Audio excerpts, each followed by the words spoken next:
Howard. I'm a legislative associate with the National Congress of American Indians, and I will also be your webinar administrator today. On behalf of NCAI, I'd like to thank you for attending this presentation on the Land Buyback Program, Understanding the Appraisal Process. Before we begin the presentation, I'd like to go over some of our webinar features. First, you should see on your screen the PowerPoint for today's presentation. If during the presentation you experience any lag in slide transition, it may be a result of internet connection. So just give it a few extra seconds to update on your screen. Currently, with the exception of panelists, all audience phone lines are muted until conclusion of the presentation. But if you would like to ask a question, you can type it in the questions box on your webinar control panel. After the presentation, we'll have a Q&A session, and panelists will answer questions submitted through the questions box. But if you'd like to ask your question over the phone, please use the raise the hand option so I can unmute your line after the presentation. Also, our webinar software archives all questions submitted through the questions box. So if we are unable to answer your question or address your question, we'll have follow-up with you after the webinar has concluded. And finally, this webinar is being recorded, so we can also share this presentation with you and others not able to attend today. Now that we've covered some of the webinar features, I'd like to pass it off to NCAI's General Counsel, John Dossett. Thanks very much, Brian. This is John Dossett with NCAI. I'm really glad that we're taking up this topic today. You know, the Cobell settlement and its $1.9 billion for the buyback of fractionated Indian lands is an incredibly important program, and one of the best things about it is it's funded. There's been a settlement by Congress, and the money is there, and it's ready to use. Today, we're going to talk about mostly the valuation component of the program. There'll be a little bit of an overview at the beginning, and then we'll get into the valuation component. Our main speaker is going to be Iris Crisman from the Department of Interior. But if you have other questions, we'd like you to think about them and bring them up. Tomorrow, we're going to focus more on the acquisitions process. And we're going to try to collect these general questions. And John McClanahan, the director from the program, is going to join us tomorrow as well. I have two other folks on the phone with us today. John Berry is the chairman of the Quapaw tribe of Oklahoma, a tribe that has fractionated land and is very interested in the program. And also Major Russell, an attorney out of who represents many of the Montana tribes and other tribes in the Northern Plains region, and has a great deal of experience with land acquisitions as well. They're going to join us to kind of raise the tribal side of the questions so that there's a little more interactive discussion today. Thanks very much to Iris and to John and to Major for joining us. And with that, Brian, maybe we should go on to the next slide, and I'll turn it over to Iris Crisman. Okay, I'd like to go back to the first slide, please.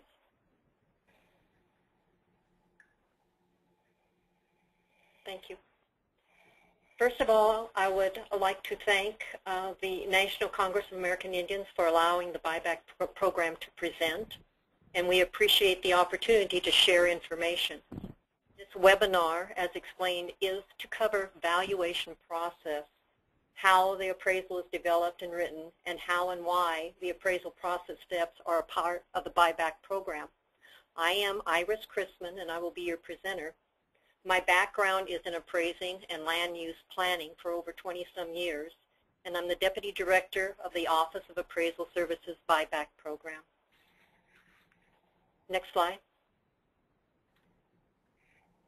As we explained, this is sort of an overview of the buyback program, and then we'll move forward into the appraisal portion. The buyback program for tribal nations is a collaborative effort, and it involves the Department of Interior, tribes, and individual landowners. The primary goal of the buyback program is to reduce the number of fractional interests using reasonable efforts to prioritize the consolidation of the most highly fractionated tracts of land as required by the settlement. A fractionated tract is defined as any tract with more than one landowner. The buyback program was created to implement the Indian land consolidation component of the Cobell settlement, which provided $1.9 billion funds to purchase for a 10-year period fractional interest from willing sellers at fair market value. Please remember the word fair market value. Because of that language is why the Office of Appraisal Services is a part of this program. Purchase interest will remain in trust, but ownership will be transferred to the tribe with jurisdiction over the tribe. Next slide.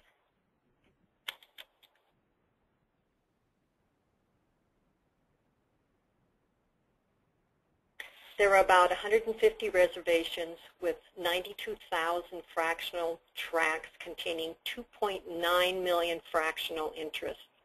These interests are owned by more than 250,000 individuals. Of these 150 reservations, 90% of the fractional interests are located in 40 locations or reservations. Under the settlement, only fractional interest in trust and restricted land will be purchased. So please be aware fee lands will not be purchased, just trust or restricted fee trust lands. These lands that will be purchased are voluntary. There will be no forced sales, no eminent domain. It is voluntary only. Next slide, please.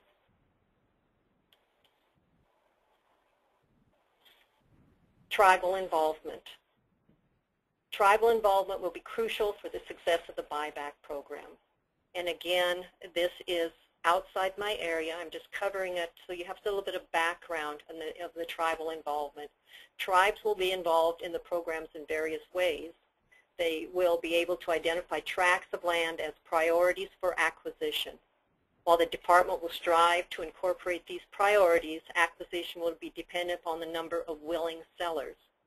Cooperative agreements will be entered into with tribes to conduct land consolidation activities required under the buyback program, especially in the area of outreach. And for more information, please go to the website as shown below, www.doi.gov/buyback program/tribes/agreements. Next slide.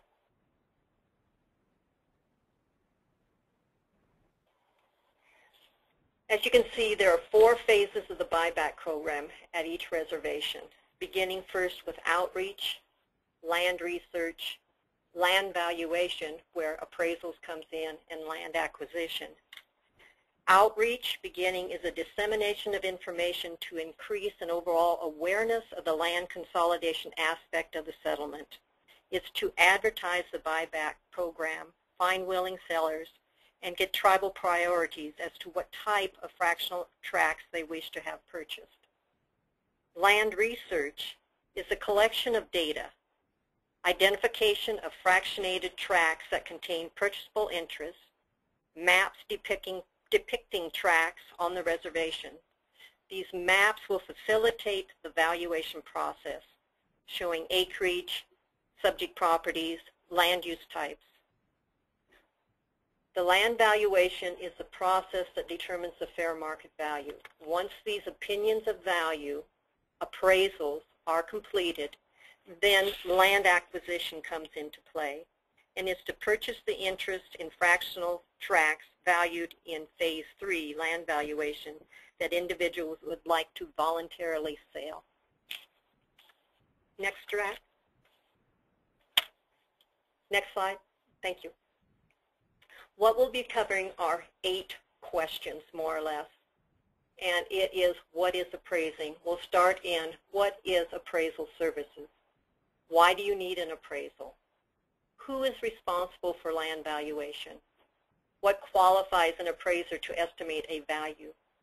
What is the process, steps in appraisals? What are the different approaches to arriving at a value? What are the different types of appraisal reports? What is the buyback program appraisal process? So you see these different words, process, steps, approaches, types. and we'll try to cover all that so you understand more of the appraisal process. Next slide, please.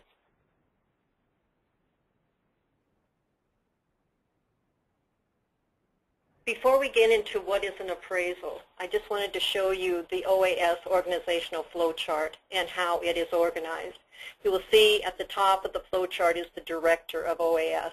There is to the side a compliance officer. This is a review appraiser for the quality and assurance of the appraisals. A line goes down to 2 deputy directors. If you look at the left of the flowchart, the deputy director is for the regular operation. Under the deputy director are 12 regions with regional supervisory appraisers, which in each region are review appraisers, appraiser program specialists, and office automation assistants who do all the admin work. To the side, you also see a management program analyst that goes back up to the deputy director, and that's for all the budgeting. It would be contracting, and then the appraisal program specialist who does the administrative work for the deputy director. Over to the right of the chart is the deputy director of the buyback program. You will see a dotted line going over to the program manager, who is John McClanahan. A lot of communication and work goes between the deputy director and the program manager, but the overall individual who supervises the deputy director, as you see, is the director of the Office of Appraisal Services. Below the deputy director are only 2 supervisory review appraisers. There will be one for mass appraisals. That individual has just been hired. It's Mr. Ugas, who comes from Washington Department of Treasury. And then there is a supervisor review appraiser who will be overviewing the reviews. The reviews will include contracting from cooperative agreements from tribes when you're contracting the appraiser. There is also a management program analyst who will be working with budget and contracts. And the last square, it says valuations program manager, but this is a project manager. This individual has been working on maps, GIS mapping, and our OASIS, our appraisal request logging data. And underneath that individual is a deep GIS technician and an OASIS technician, and I'll get into those abbreviations, what they stand for shortly. Next slide, please.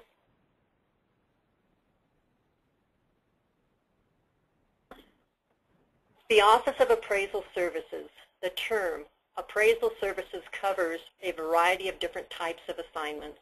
Not only do we have valuations, but we also have consulting and reviews. OAS determines market value, leasing value, and appraisal assignments cover many land use types, from agricultural, forestry, recreation, to commercial and industrial. Appraisals are used to provide an impartial estimate of value. It's an opinion of estimated value, and it's determined by an appraiser through research and development to a final conclusion.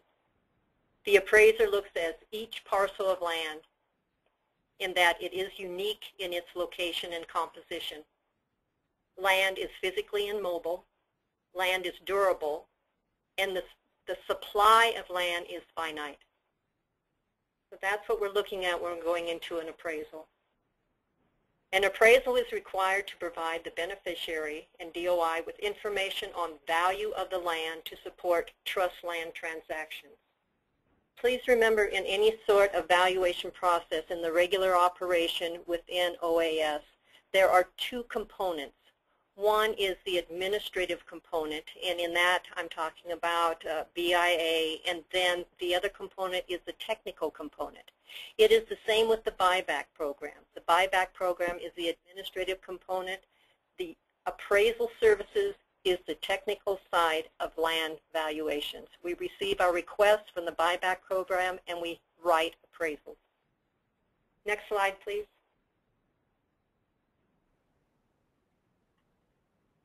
Going back to our questions is question number 2. Why do you need an appraisal? You would use an appraisal if you purchase, sell, or exchange a property. Appraisals of market value for real property are the most common assignments given to OAS. The owner wants to lease the property. OAS can appraise whether it's a lease or market value. The probate judge needs a value as of the date of an owner's passing. A probate judge may ask for a retrospective appraisal, which means a historical appraisal in the past, or they may ask for a prospective appraisal, which means future value. So there are different types of value. There's current value, retrospective, and prospective values. Several heirs want their piece of land, they would like to partition this land.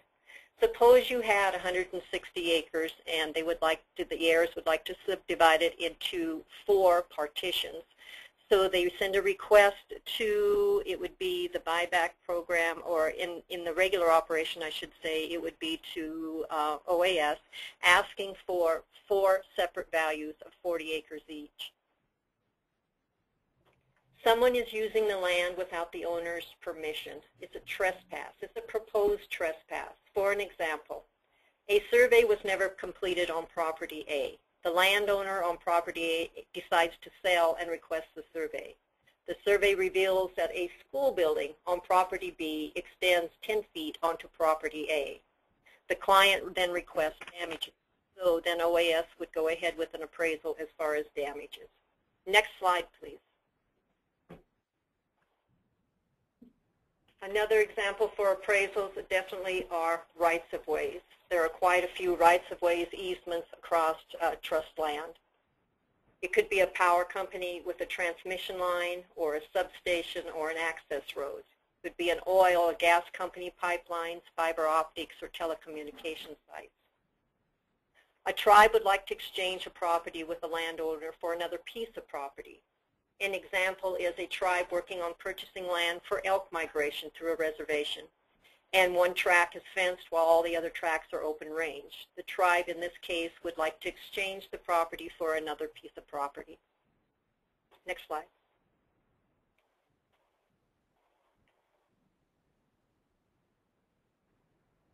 Our third question is, who is responsible for land valuations? The Office of Special Trustee for American Indians, OST, Office of Appraisal Services, OAS, will be responsible for appraising tracts of land and incorporating any contributory value of timber and mineral interests. And as you can see, there are various components of responsibility. The Office of Mineral Evaluations, OME, will be responsible for the valuation of the mineral interests.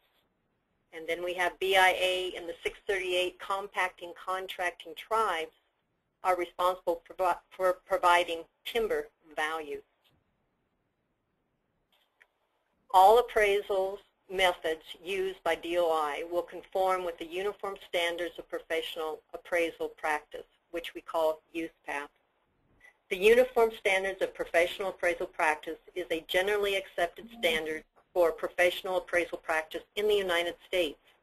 USPAP contains standards for all types of appraisal services, including real property, personal property, business valuations, and mass appraisals. The purpose of USPAP is to promote and maintain a high level of public trust in appraisal practice by establishing requirements for appraisers. The Appraisal Standards Board, ASB, is responsible for writing, amending, and interpreting USPAP. To ensure a credible and robust valuation process, DOI worked with a nonprofit organization, which we call the Appraisal Foundation, to obtain an independent review of DOI's methods. As stated, TAF is a nonprofit, nonpartisan organization authorized by Congress and is dedicated to the development of appraisal standards, to establishing qualification criteria for appraisers in the United States. Upon review by TAF, they concurred with the buyback program's overall plan as to the appraisal methodologies and agree that mass appraisal methods should be used whenever possible because they would normally accommodate the most properties and thus be the most efficient. With our land valuations, we will rely heavily on mass appraisal valuation techniques, and they will be used in order to reduce administrative costs, expedite the appraisal process, and enable the most offers possible. Next slide, please.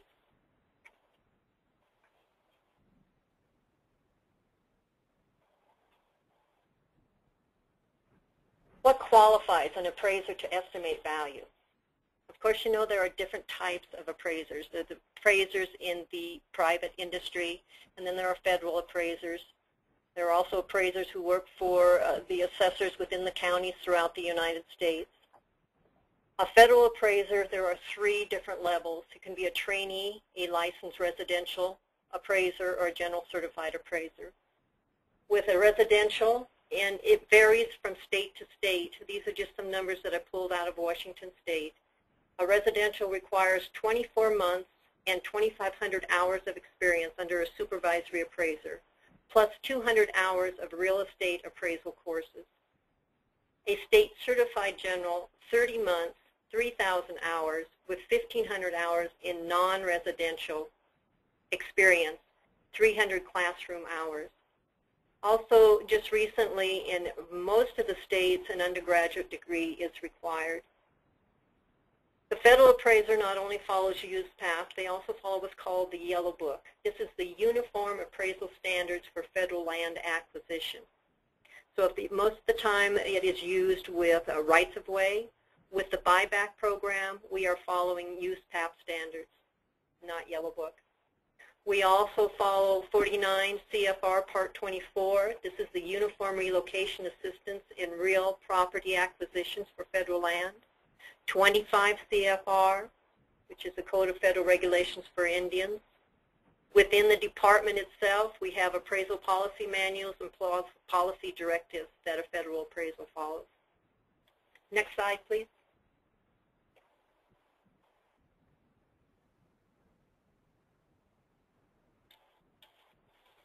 What is the appraisal process steps in an appraisal? This is the heart, the meat of any appraisal. You look at it, there are 8 steps. And we start first with the identification of the problem. If we don't understand the problem, we cannot appraise the property. So we begin first with identify the client and the intended users. The client in the buyback program is the Secretary Department of the Interior. Intended users would be, again, the client, Secretary Deputy Department of Interior, OST, BIA, and tribes. Next is identify the intended use.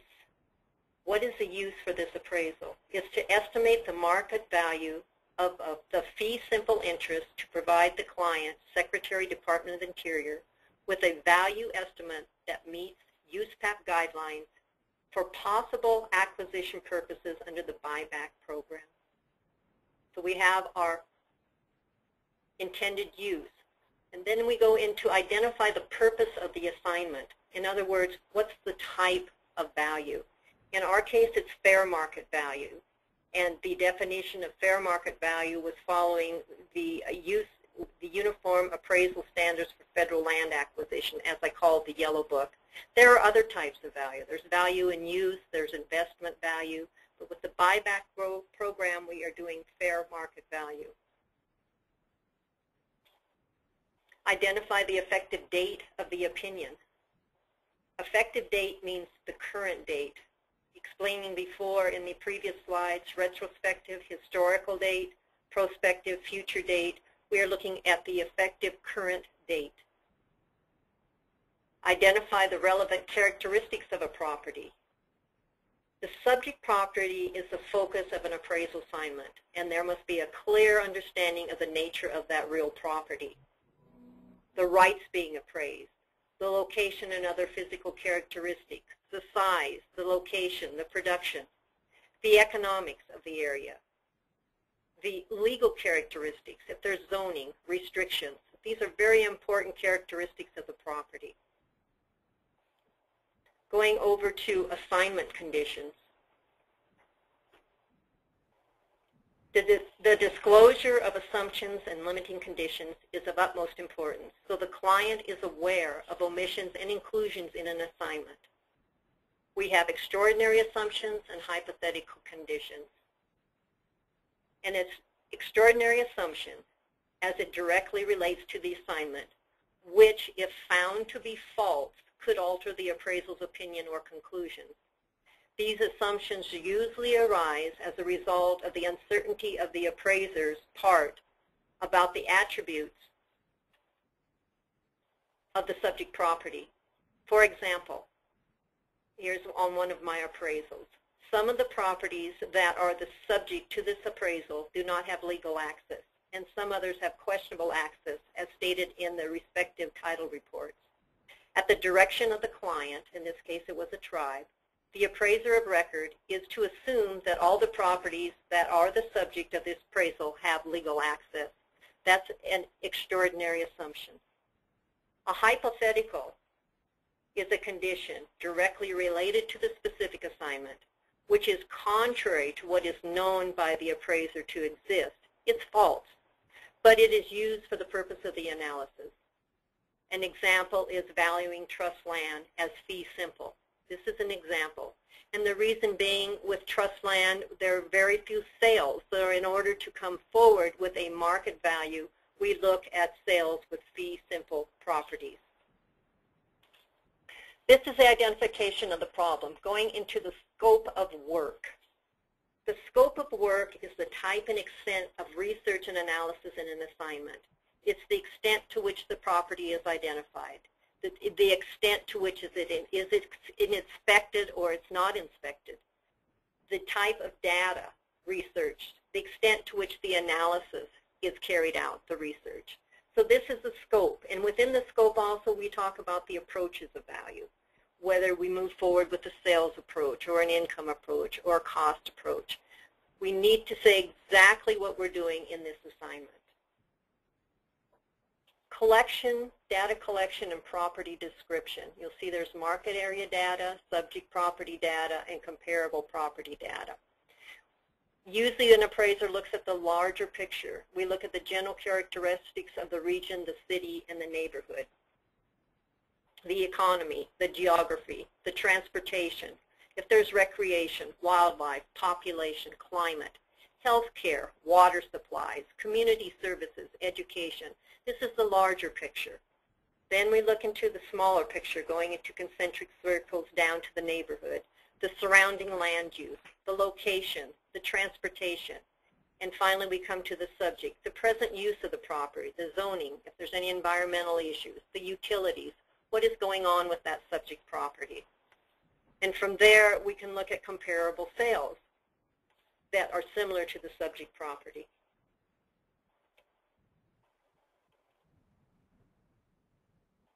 When we go into data analysis, we check the demand studies, the supply studies, the marketability studies, what's going on in the market, if there is the demand. For example, there may be forest land that's for sale. You look at the demand. It may not only be national, it may be international, where there would be Canada, for example, may have a large market in timber, lumber, and so there isn't the demand as much in the United States as you would expect.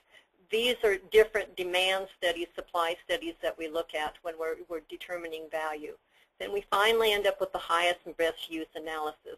We look at the site as vacant, and we say, okay, what is legally possible? Does the zoning allow this to occur, this type of use? Is it physically possible? Suppose, again, looking at a timbered land, you would say you would assume it would be forest for logging, but when you look at the topography of the slope of the land, the cost to bring in a helicopter to harvest that crop is not feasible.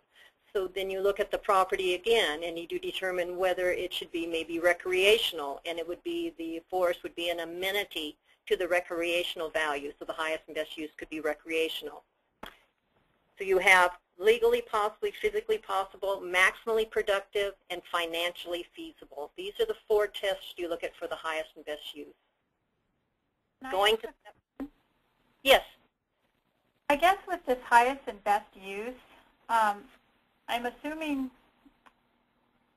that highest and best use for these lands that are on a reservation, that determination and those considerations that you discussed occur without involvement of the tribal government. Is that right? And I guess what I'm asking is, go ahead. What I'm wondering there is, it seems like all of these lands that would be within the jurisdiction of a tribal government, the tribal government has a lot of latitude to determine what a highest and best use of property within the reservation, within their jurisdiction might be. I mean, what if they decided to put a casino on some property, or decided to do some sort of other type of economic development? How does all of that analysis that you discussed interplay with the role of a tribal government and the decision making the tribal government would make over those properties? When you are doing all your research as an appraiser, you do talk to the planning department, you talk to tribal individuals who work as staff, and a good example would be minerals. In some of the reservations there is the supply and the demand for minerals, but because of tribal policies, tribal, I guess you would say, decisions, they will not allow mining on the reservation. So when you come in with the highest and best use, you do consider what the tribe would like to do with the land. That is a consideration because it does affect the highest and best use. And how is that going to be accommodated in this buyback program?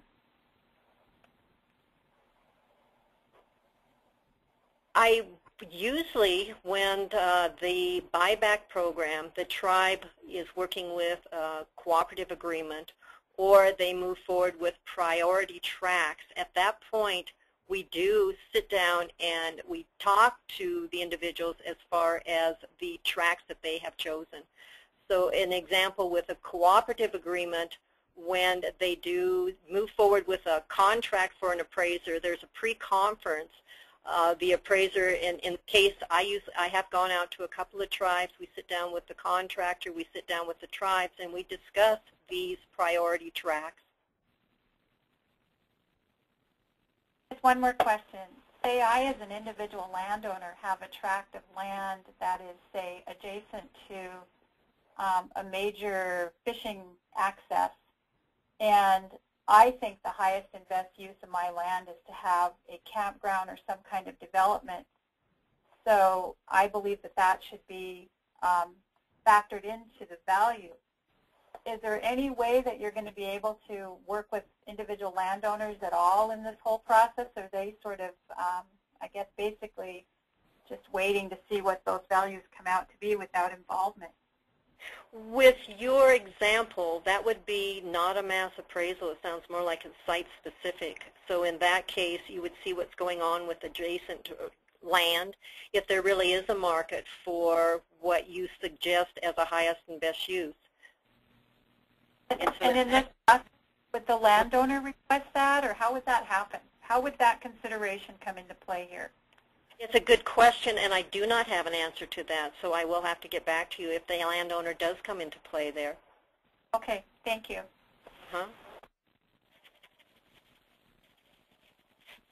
Okay, those are excellent questions. Thank you. Going into step 5, site value opinion. Usually the site value opinion is determined if you're doing a cost approach, and other than that, it is a step that is sometimes required depending on the application of approaches to value.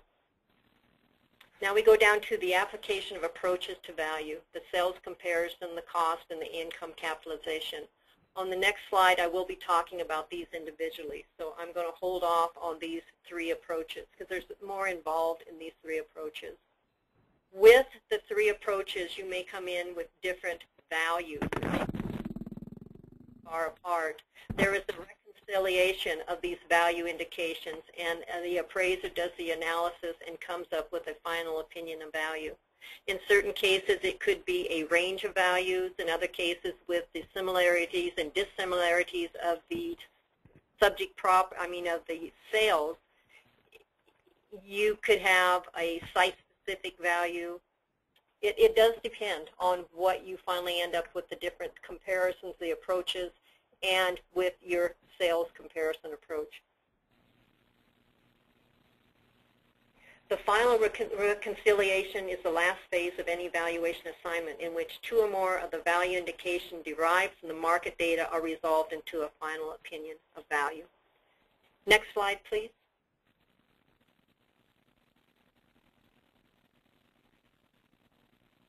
Here we're going into the different approaches. And we are into number 6. What are the different approaches to arriving at a value?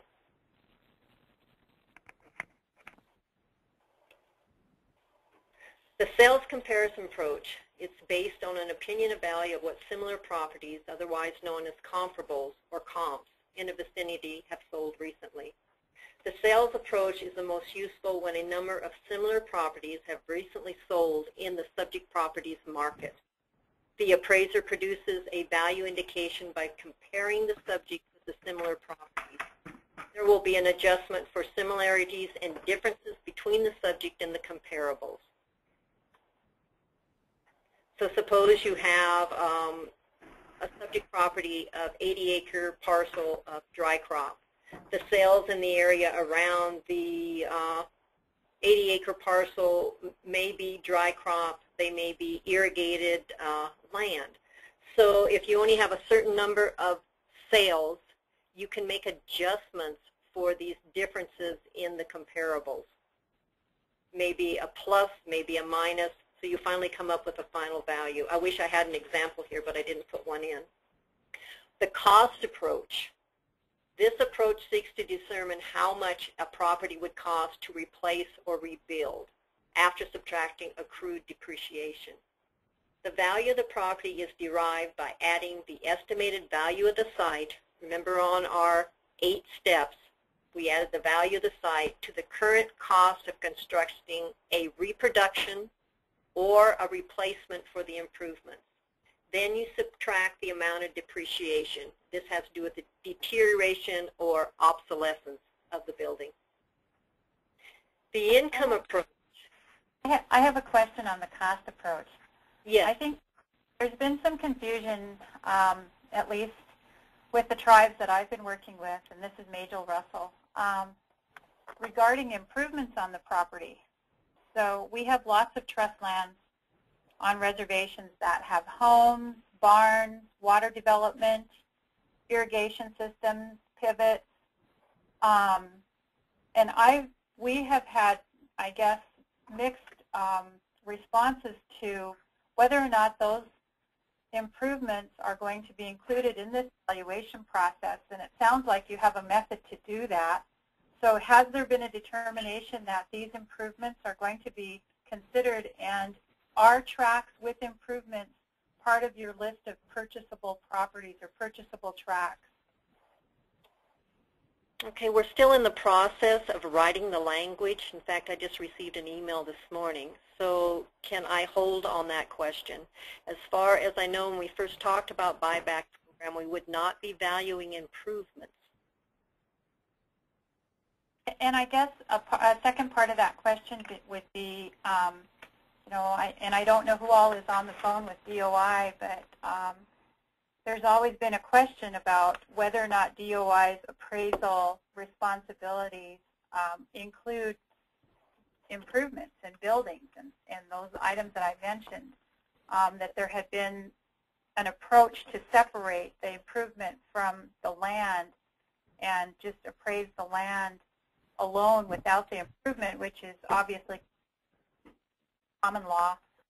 So that's, I think, a very important consideration for tribes in this whole process, as well as individuals. Individuals may have a very valuable improvement that they will need to have some consideration of to participate in selling. Correct. And we will follow up with that question.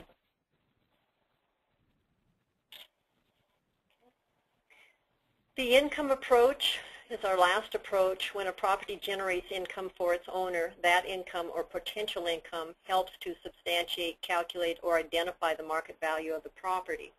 It's the present value of future benefits of property ownership which is measured. It can be measured by direct capitalization or yield capitalization. And we do very few appraisals with the income approach, but a lot is done over in the Pacific region, which is California. There are a lot of income approaches used in that area for appraisal. Next slide, please.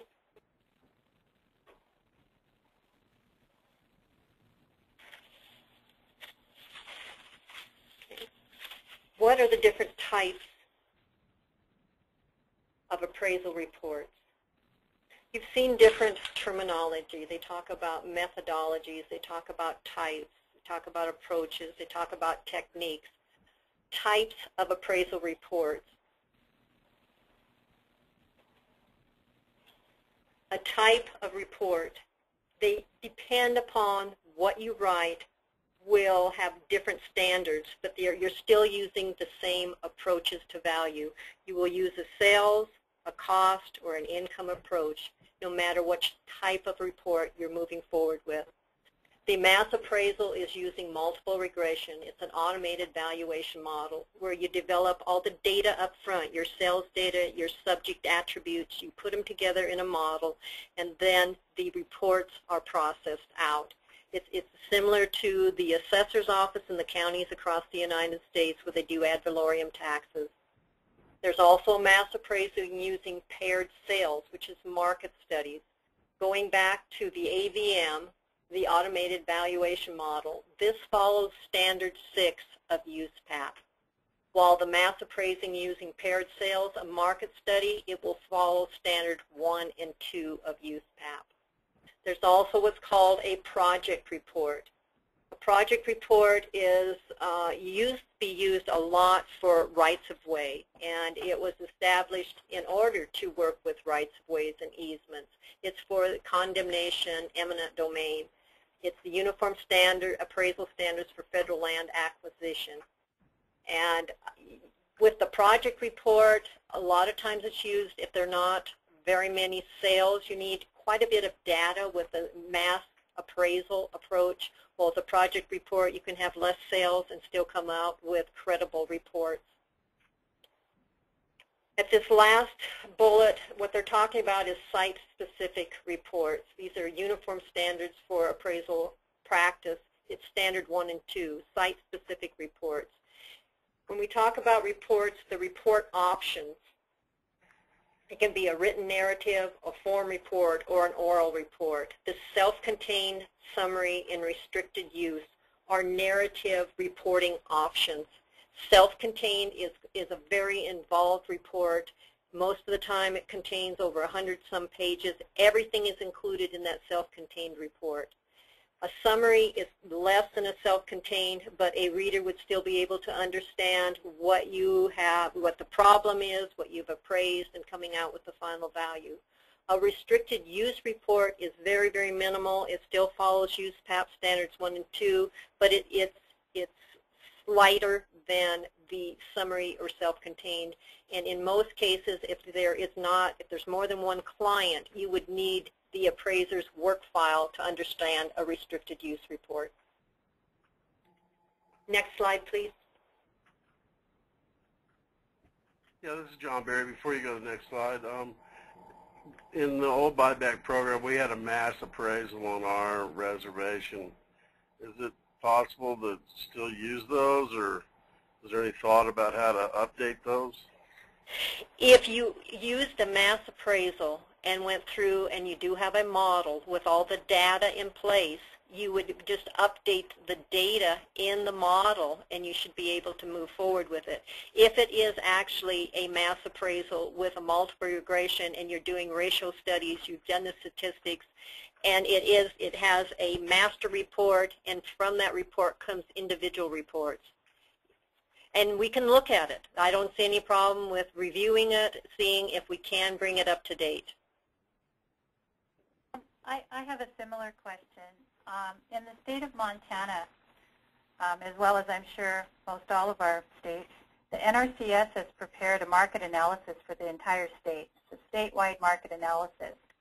And it meets the USPAP standards. It's been prepared by certified appraisers, and it goes and categorizes each of the counties into groups and then puts land values on the various types of land, all the way down to the types of soils, the kinds of crops, irrigation. It's all a surface valuation, and I understand that it wouldn't be applicable to mineral interests, but for those surface estates that may be part of this program, I'm wondering why a tool like that can't be a starting point instead of spending all the money to recreate something that another federal agency has prepared. And I'm wondering if the department would be amenable to looking at those sorts of resources as a way to save costs and expedite the process. Actually, that's what the Office of Appraisal Services Buyback Program is doing with our GIS mapping. We do go into NRCS and we have that overlay zone on the mapping. It separates out the land types, like you said, and amounts, and so it's secondary information that we do use and we are using in mass appraisal.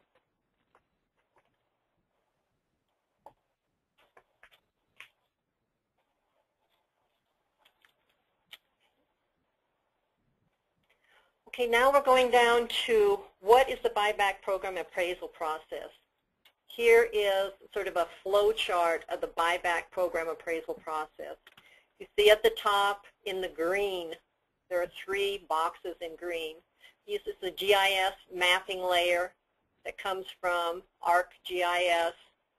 TAMS, purchasable track, it comes in from TAMS. And when those two are put together, we have a layer that shows what are the purchasable tracts within the trust lands. There's a line that goes down to the blue area, that's OAS.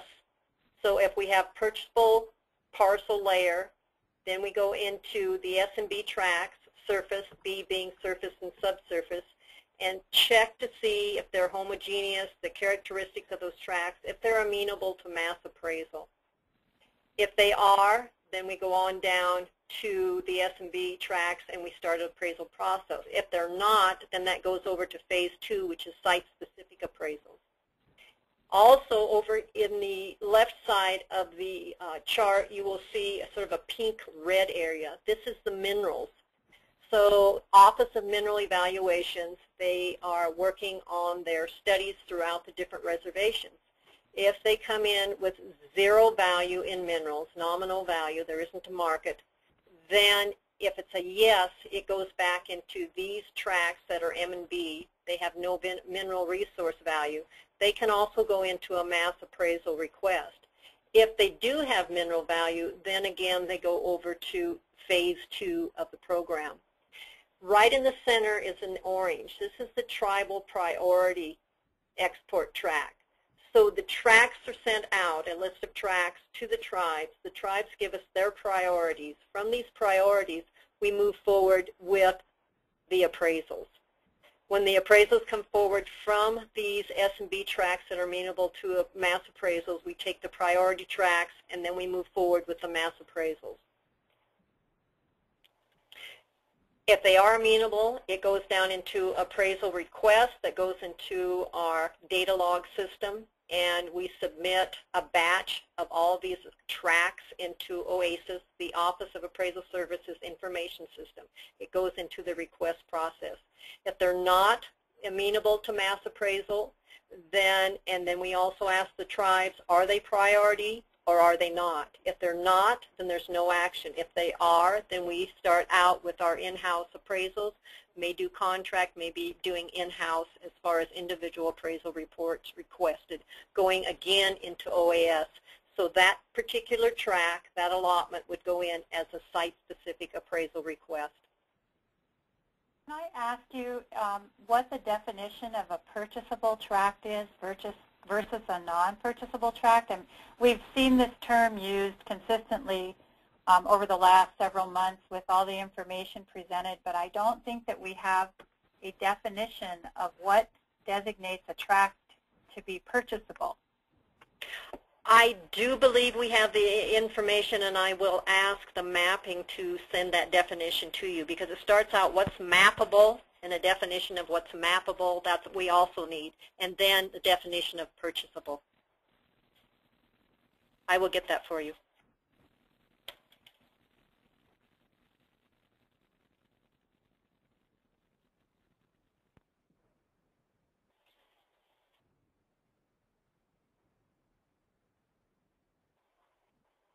Okay, next slide, please. So Iris, can I ask you, so when I'm looking at this chart and I'm trying to digest all of this and the steps, I had a concern that we'd be doing a lot of appraisals and spending a lot of money on appraisals of tracts that may not end up being purchased in the program. But with this, are you saying that there's not a lot of work that will be done other than the whole GIS mapping of the whole reservation and a determination of the tracts that are purchasable, and then adding on tribal priority before you actually get to the step where you're doing the active appraisal? Is that correct? Is that a correct assumption? The correct assumption as far as the site-specific. For mass appraisals, it is in mass, so we will still be collecting all the sales data, and we will still be entering the information on the subject properties that are homogeneous. Whether there's 10 or 50, it wouldn't make a difference with the mass appraisal portion of it. But the site-specific, definitely, it is an increase in cost. And also, it would assume that we would need to be very cognizant of the priority list on outreach also, because it does take a lot of time. So in that mapping section up there where the GIS mapping, that's where in that statement of work that was distributed, the instructions to do a statement of work for a tribe to participate, there was a whole series of information that was requested, like access information, water, physical attributes of the land. All of that data is going to be collected for all of these tracts, regardless of how they end up being appraised.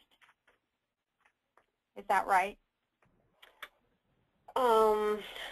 Yes, because there's only one way to separate between the mass appraisal and the site-specific.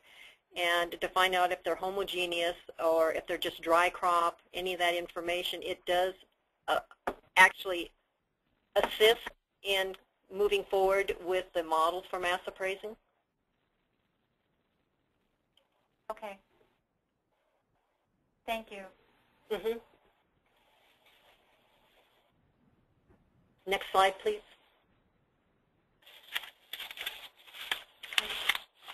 This is the Office of Appraisal Service Information System process flow.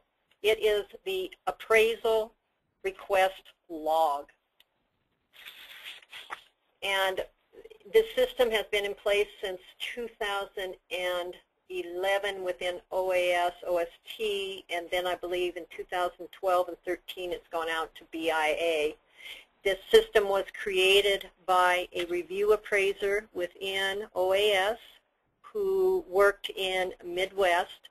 He had a lot of background in programming, and he did come forward with this program. He saved our Office of Appraisal Services quite a few dollars, I would say thousands of dollars, by setting up this program. It's all run internally within OST by our IT people.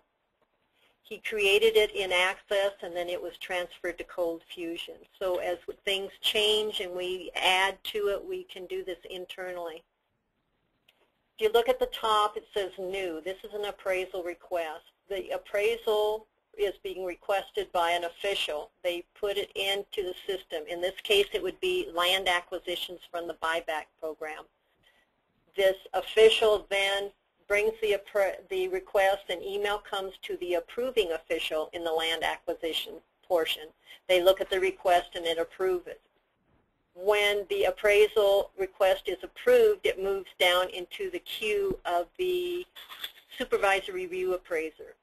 And they look and make sure the package is complete. and they again are notified by email. It's brought into the system. If it's complete, then they move on and they assign it, they review it, and then it is assigned to a review appraiser. If the package is not complete, of course, it's returned to the requester and additional information is added, and then it's placed back into the system. This is basically the system we'll be using for the buyback program. In fact, we've created another entry, and it's called MAVS, Mass Appraiser Valuation System. And when we're working on the buyback program, when the request comes in, it'll be coming in through MAVS. It'll go through the same process with the requester, the approving, assigning the appraisal to an individual, the appraisal request. Going down from the assigned, you'll see the assignment is completed. It can be completed either by in cooperative agreements with a contractor on outside of OAS, and then it would move on down to an assignment for a review, or it can be completed in-house and it still moves down for a review. Upon completion of the review, then the request goes back out and it should be going over to land acquisitions. And in that case, the value will be placed into TAMs, and then the offer letters go out.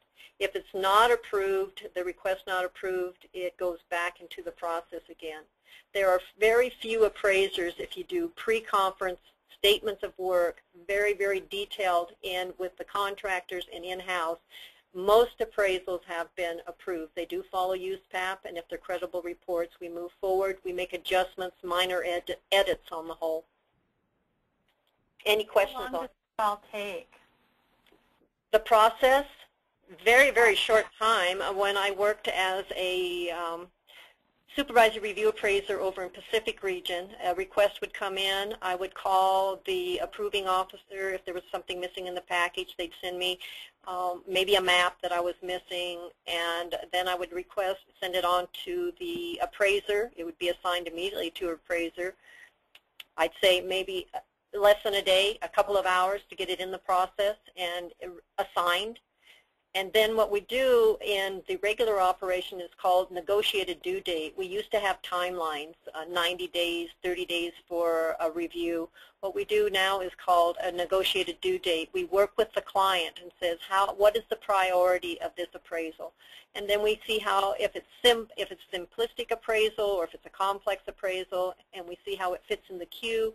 We may be finished with a very simple, I guess you saw it, a vacant land sale in a couple of days, and the review would be maybe a couple of hours. It just doesn't take that long.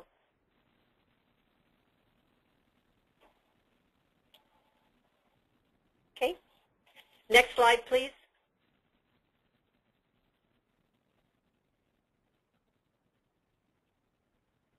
When we bring all of this information from land research, this is what we end up with GIS. These are examples of a mass appraisal tracts that are priorities that we can move forward in our mass appraisal process. So these are just examples of mass appraisal tracts with all the information. Next slide, please.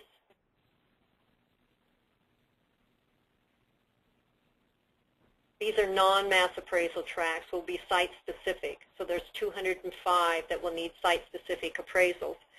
But in a lot of these regions, please be aware that some of these site-specific appraisals, they're still very homogeneous. We could move forward with a project report.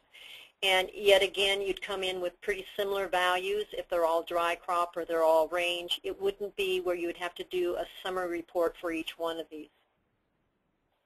Next slide, please.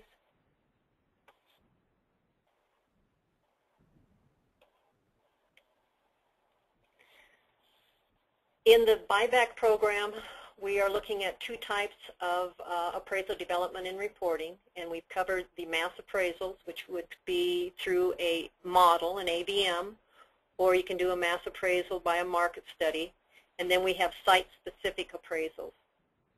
Next slide, please.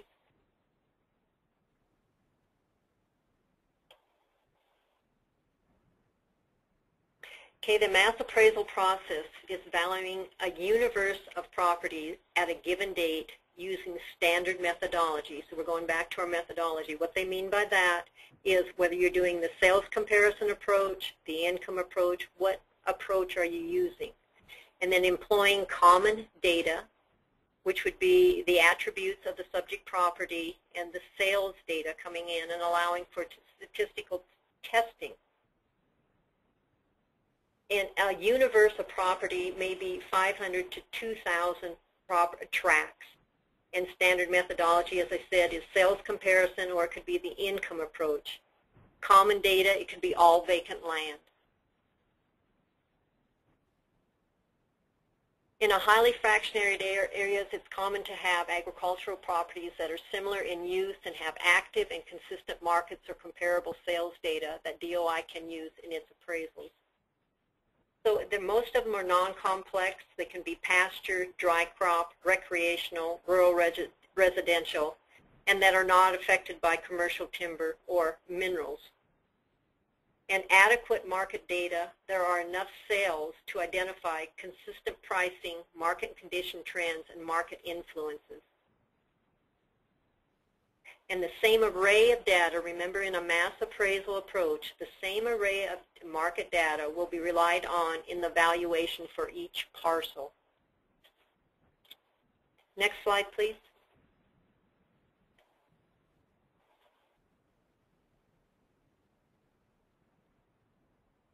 This is an example that we could use for mass appraisals. As you see in the foreground is open range, and then back behind you have some windbreaks, probably irrigated crop back there. But we could use that for mass appraisal. Next slide.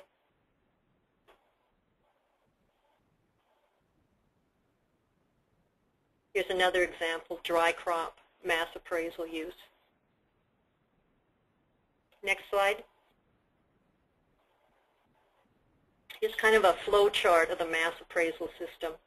On the one side, on the left side, this is the mapping, the process of what you go through in order to get all your information, your sales, your attributes of the sales property. Then on the right side is your model. You have your sales comparison. You go through your reconciliation, and this is with hundreds of sales and hundreds of subject properties. You do your ratio studies internally. So if you look at Standard 6, you don't do a separate review. Your review is done internally with your ratio studies and your multiple regression, and the reports come out in the end. Then each year you reevaluate your system. You put in new sales, and you move forward again with the next year's valuations on properties. This is the overall picture. The software that will assist in the compilation of mass appraisal can be Excel and Cold Fusion, SPSS, which is a statistical package, and it allows for efficiency and it saves time and also work as far as FTE positions. Next slide, please.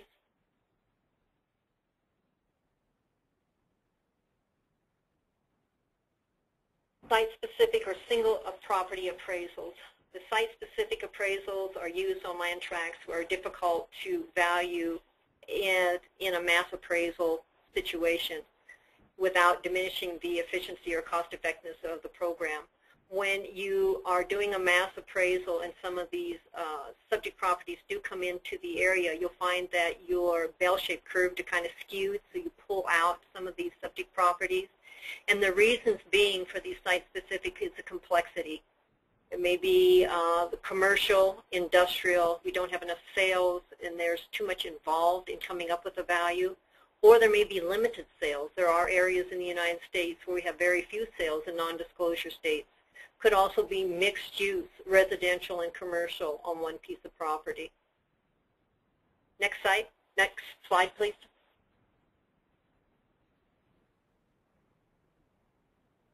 Here's an example of commercial, which would be site-specific. Next slide.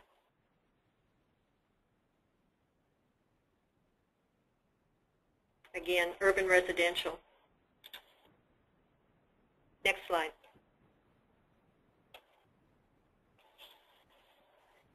In order to save costs, personnel, and actually still have credible reports, We have been working since 2008 on streamlining Office of Appraisal Services.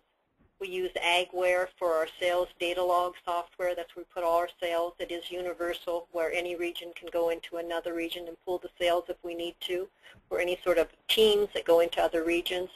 We can also use the AgWare for a form and report writing. It does have templates, but it also can be narrative. You can expand it into narrative.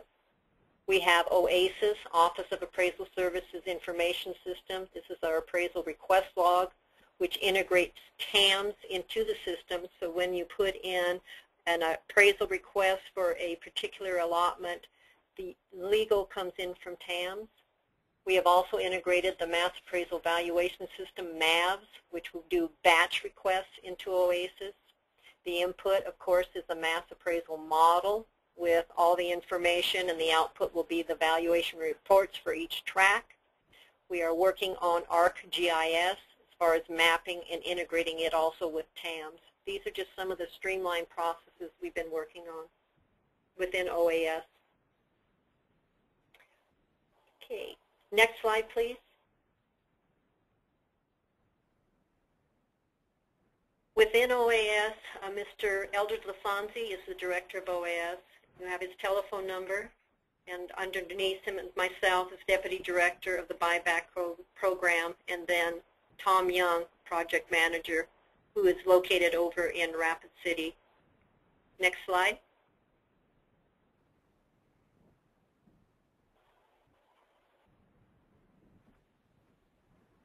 Contacts for the buyback program for tribal relations. You can see the names of the tribal liaisons, and then there we do have the number for the call center.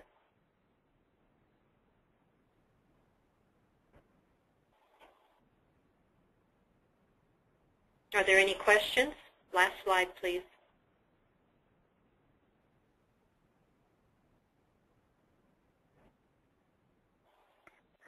Okay, so this is Brian Howard. I'm going to go ahead and read some questions that we had submitted from people that typed some questions in. So just give me a couple seconds here while I pull those up. Okay. Thanks, Brian. All right, so one of the first questions we received was in relation to, you had talked about some of the mineral issues, and one of the questions that was asked was, does the landowner retain mineral rights in this process?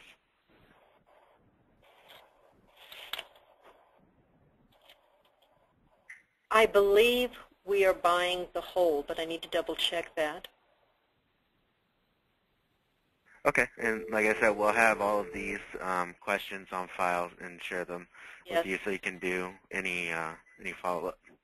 Okay. And so the next question was, what happens to the funds that are unexpended at the end of the 10-year appropriation, and also what happens to the interest generated on the expended funds during the 10 years? Okay, and those are questions that need to go to the buyback program. I know the funds do go back to the U.S. Treasury. The second question, we will need to go back and talk to them on that. It is not an appraisal question, and I would ask the buyback program. Okay. John, I think I know the answer. I don't think it earns interest at all during the time where it's pending. So that's my understanding. But if we have a different answer tomorrow, we'll let you know. Who was that who just made a response? This is Iris. This is John Dossett from NCAI. Okay, thank you. This isn't really an appraisal question, but is there any time frame on when they're going to pick the pilot tribes and get that going? We have moved forward with 2 tribes so far as reservations, and we will have valuations out November 1st. We're still working on the timelines for the rest of the tribes. I believe there's a list of 40-some tribes that are the original documentation that went out on the website. What are the 2 tribes you started with? We're with Pine Ridge and Rosebud, the highly fractionated tribes. Okay, thank you. All right, and again, if you have a question You can either submit it through the questions box or use the raise the hand option so I can unmute your line. I'm going to keep going through some of the questions that were sent through the questions box. The next one that we have is there a difference in appraising land based on trust status versus fee status? We are doing a hypothetical condition where we are assuming, well, let's just say we're saying that trust land is fee status, it's fee simple. All right, thank you. And the next question that we had submitted was, what if you have vacant land at a sizable acreage and you can't find any comparables because of its size? Appraisers, there's not any comparables, there are listings, and so you find what you can, and then you definitely disclose what you did not find and you disclose what you find, but you should be able to come up with a value. There are secondary markets.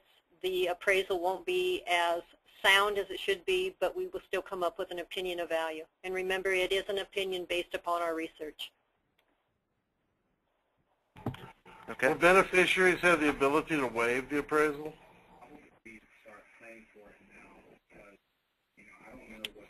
I do not have an answer to that. We'll have to find that answer. It's a good question. Actually, this is Majel, and I guess I had a question about that too, because under the law, under 2216, there has been a lot of relaxation of the requirement for appraisal when you have transactions between certain parties. One of those parties is between an individual Indian and a tribe, and so I've been curious about how DOI is interpreting that section of the law, because actually DOI is purchasing these lands, but for the benefit of the tribe. So maybe that's a question, Iris, that somebody else probably needs to consider, but I think that's been a question in Indian country. Yeah. And the only thing that I do know is when they put in fair market value, that's when the appraisals came into being, because fair market value can only be derived from an appraisal. So it is an excellent question. I will find out the answer for that. Thank you. All right, and going on to the next question, how soon can we find out about the land improvements part?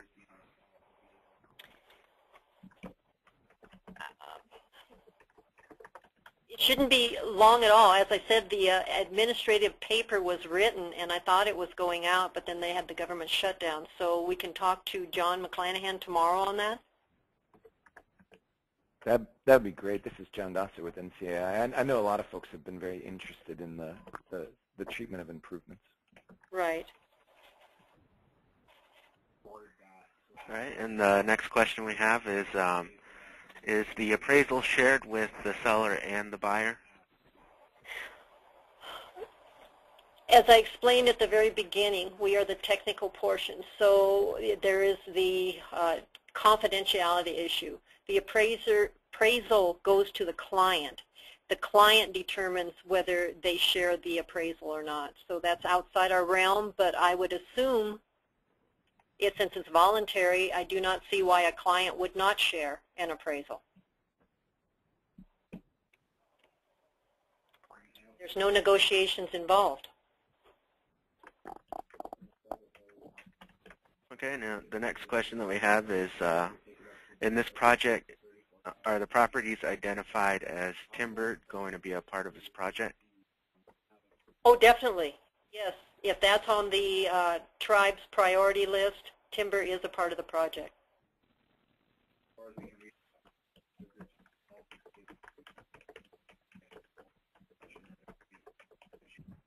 Okay, and the next question we have, shouldn't the appraised value be higher than general fair market value?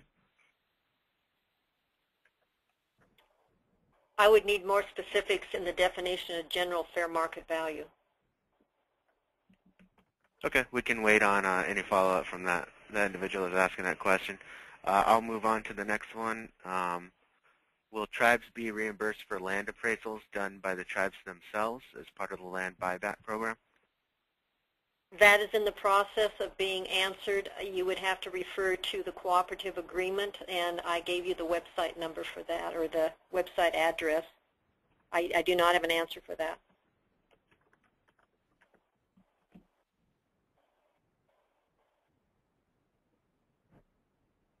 Okay, and the last question I see here is the appraisal, the sale price in the buyback program? Would you mind repeating that? The question is, so is the appraisal sale price in the buyback program? I'm not sure what they mean. Once we have a value that moves forward, that will be the market value for the purchase of the property, and it is in the buyback program. Yeah, I mean, this is John. I think the only difference would be that since it's fractionated interest, it would be some percentage of the overall value of the tract. Oh, is that what they're saying? Okay, okay. And we value the whole, how they divide it up is an administrative process. The appraiser values the whole property. I have another question, and Iris, it's probably somebody else probably has to answer, but if you have a landowner that's not happy with the appraisal of their property in this buyback program, are they going to be offered an appeal of that appraisal or not? No, I think that's one of the I believe that question was brought up before, and I do not think there is appeal process, but again, ask John, because it's voluntary. So, and the problem being we do not have the time to go back and reappraise. And we're trying to do as many tracks as possible in a very short period of time. Yeah, I had a similar question, particularly in like a mass appraisal where, you know, a whole lot of tracks might be influenced by the, and, you know, maybe the tribe thinks that the value is, you know, either too high or too low for, and maybe they have a good reason. You know, there's difference of opinion about these things. You know, whether there would be some kind of, you know, it's possible that one mass appraisal could cover most of an entire reservation. Would the tribe have an ability to maybe, you know, have some questions or discussion about the overall mass appraisal? Certainly. I don't see why not, because as I said, it is sort of an average that you come out with. So you have standard deviations as far as the norm, and then you go so far from the average, and with that percentage, it may be off on certain on certain tracks. So I do not see where we could not move forward, and we actually are able to, when we're going through our ratio studies and our multiple regression, some of those are pulled out and we see that they're skewing overall what's going on, so there may be something within those subject properties that we need to pull out and do a site-specific appraisal. We may catch them, you may catch them.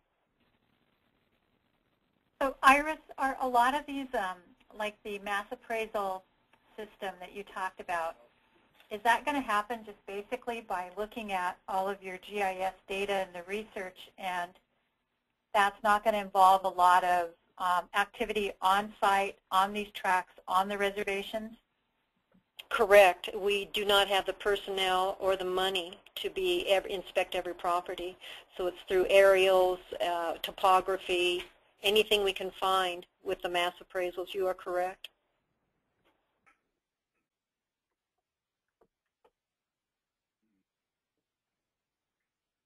It could be a lot like our project reports. When we go out, we may pull maybe 10%, and we go out and just inspect to make sure we're on with our project reports. It could be the same as that.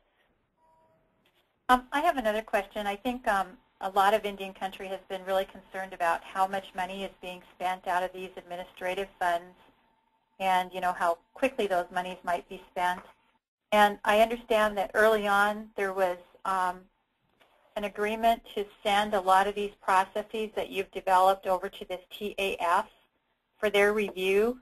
I guess basically to what? Give you a review of how you've been doing this and if appropriate. And do you have an idea what that contract might have been, how much it was? I do not, but I suppose I could find that for you. I do not know how much it was. And that report should be going out too. In fact, if the government again hadn't closed down, that report was ready to go out on a website.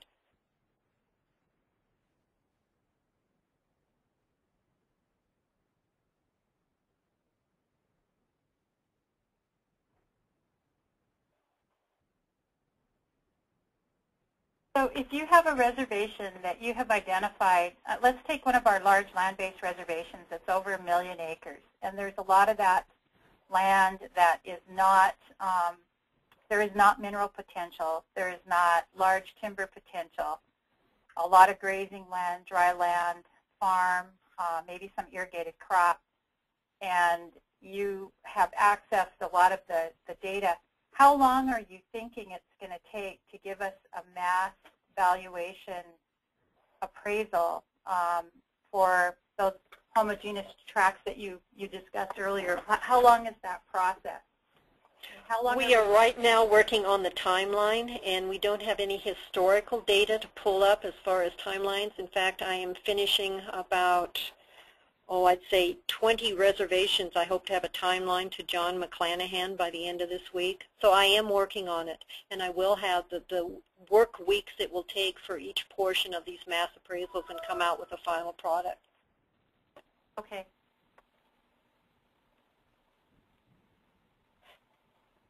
Okay, so just going back to the questions box here. Another question was submitted. Is DOI still accepting tribes into the pilot programs? And do you need to enter into a cooperative agreement if you do that? I believe we're working on cooperative agreements right now. So if a tribe is interested, they should contact Faraday Craft to begin a cooperative agreement.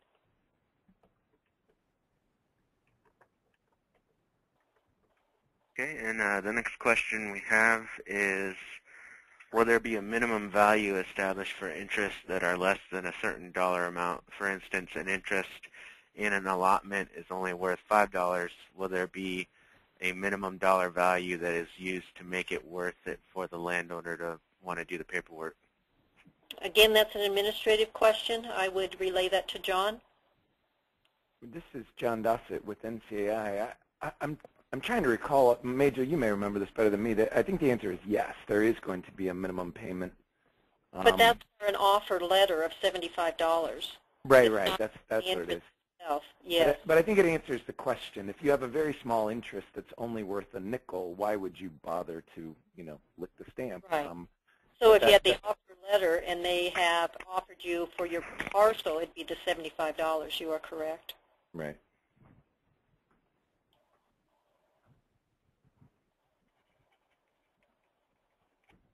All right, and the next question that we have is, what % of a lottee approval is required to force a sale?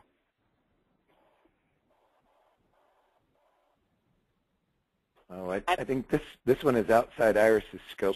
Definitely outside.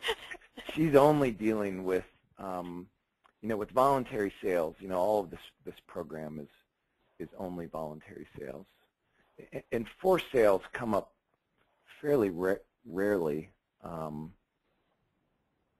Yeah, you really don't see them, even with the power lines and oil and gas companies. Even eminent domain over trust property, by everything I've seen, they try to avoid it. They try to negotiate. Yeah, it's possible. Tribes have this authority. If they gain more than 50% of the interest in a tract, they are able to direct the use of the tract.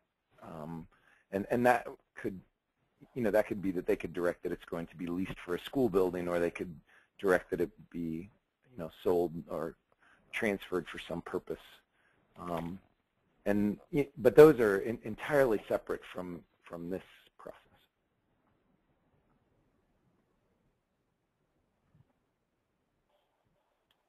Okay, I don't see any other questions.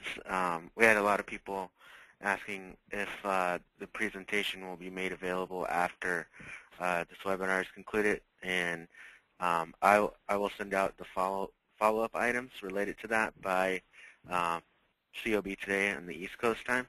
So if you have registered and signed on, then you'll get a copy of the presentation.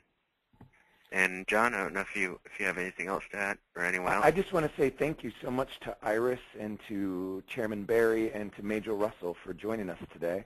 And we're going to do this again tomorrow. And tomorrow we're going to focus on the acquisition process. And also tomorrow, John McClanahan, the director of the program, is going to join us. And he may be available for some of these more general questions because he directs the entire program. So thank you to all of you, and we'll hopefully hear you, talk to you again tomorrow. Thank you very much. Thank you. Thank you. Thank you. Bye-bye. Bye.